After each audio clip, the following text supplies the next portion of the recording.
Greetings, my little space monkeys. I'm Dean, and that's Mortimer. Sadly, Barn isn't with us anymore. No, I'm just kidding. He ain't dead. He threw his back out. He should be back in a couple weeks. So Mortimer's going to be my co-pilot until Barn gets well. So tonight, me and Mortimer are going to talk to you guys about some urban legends around our area. And the first one that I want to talk about happened back in 1952. I've heard different versions of this story since I was a little kid. My grandma used to talk about it. She knew I've always loved monkeys, so this has been always one of my favorite stories. And but I've heard it told, several different times, and it was always the same. But I've heard different people tell it in different ways. One of the things that I read was Ringling Brothers train was coming to do a show in Lynchburg, Virginia, and it derailed somewhere around Evington, Virginia. And 35 guerrillas escaped that train wreck, and none of them were recaptured. So you could imagine the worry of what these guerrillas are going to do. So surprisingly, none of the stories that I ever heard, they never said anything about the guerrillas harming anyone. They did say that for the next couple of years, these guerrillas terrorized people in the town, looking in windows, scaring women, climbing on top of the houses, stealing food, things of that nature. They never hurt anyone. So they were never recaptured, and after a couple of years, I guess they died out because of the weather. But I always thought that was a really cool legend, and it's really believable because that's happened in other places. And some of the other legends that I read up about, like the Great Popcorn Blizzard of '58, and if you can believe that, you can believe anything. And then I come across another one called Mags, the headless cat. Apparently, this cat got he got his head stuck in. I guess when the cats crawl up in your car to try to get warm. He cut his head off, and the owner heard it. He got the body of the cat out, and somehow the cat was still alive. I guess I didn't really read into this because I thought it was stupid, but then I actually looked it up a little later while I was in the bathroom, bored, and apparently that's a common thing for cats. I didn't know that, but if there's anything left of the brain stem, apparently the cat can keep living there. The one I saw, he had like a straw thing sticking out of his neck. I guess that's how they fed him. But anyway, like I said, weird legends. The other one I wanted to talk about, and also I don't know if this one's 100% true. My mom told me about an amusement park that used to be in Lynchburg back in the day. It says here that it opened in June of '63. Now, I'm not sure about this. I haven't heard anyone else talk about this before, except that I heard that there was an amusement park there. But apparently, this amusement park, the Ferris wheel detached from its mount and started rolling over everybody that was at the carnival that night, and it killed a lot of people in its path. It rolled a couple hundred feet, and then it crashed into a electrical power station, substation across the street that gave power to the park and surrounding areas. So if that wasn't bad enough that it come off and was rolling, then it came off and hit the power station, and it electrocuted everybody that didn't get loose.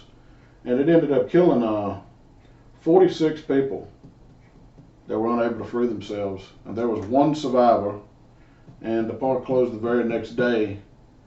And people started talking after that, and they found out that they tried to get the company to not build on that spot because it was a Monacan Indian land. It wasn't like an Indian burial ground like you hear in Pet Cemetery and Poltergeist, stuff like that. This was just their land. They owned the land a long time ago. I'm sure there were Indians buried on it. I'm not sure, but that happened a lot back then. So anyway, they closed the park down, and they ended up going back and blessing the land because there were so many people that got killed there. And like I said, I've read up on that story several times. I always find different endings, find different numbers of people that got killed. I find different different equipment that come loose and kill people. So I guess it's, you know, one of those urban legends that you'll never know, but you know, it's one of those you hear from everybody in the town. It's like Mortimer here. When I found him, I was in a 4-story antique mall in downtown Danville, Virginia. And I was so tired. I'd been looking at records all day, and I'd been up and down these stairs, going back and looking at different things. And I come down, I go upstairs, and there's this big pile of hat boxes. And I was looking for a hat box for my fedora anyway.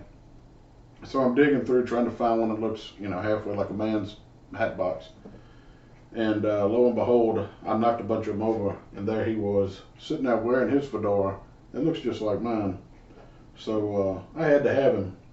I took him downstairs, and the old guy that owned the place, he's like, he looks me up and down, he's like, you want to get this doll, do you?